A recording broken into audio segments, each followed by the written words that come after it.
মোহাম্মদপুরে আলোচিত ছিনতাইয়ের ঘটনায় দুইজনকে আটক করা হয়েছে। নারায়ণগঞ্জ থেকে তাদের আটক করে আইনশৃঙ্খলা বাহিনী। এ সময় উদ্ধার করা হয়েছে ছিনতাই হওয়া মালামাল। জব্দ করা হয়েছে একটি চাপাতি ও পিকআপ।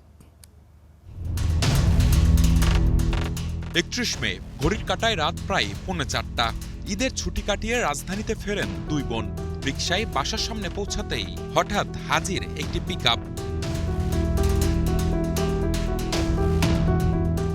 কিছুদূর এগিয়ে ফের বাসার সামনে এসে চাপাতি দেখিয়ে ওই দুই বোনের কাছ থেকে মোবাইল ফোন, নগদ টাকা, স্বর্ণ ও লাগেজ নিয়ে পালিয়ে যায় ছিনতাইকারীরা। এই ভিডিও সামাজিক যোগাযোগ মাধ্যমে ছড়িয়ে পড়লে নড়েচড়ে বসে প্রশাসন। ২ দিনের মধ্যেই নারায়ণগঞ্জের বন্দর এলাকা থেকে আটক করা হয় দুই ছিনতাইকারীকে। জব্দ করা হয় ছিনতাইয়ের সময় ব্যবহৃত পিকআপটিও।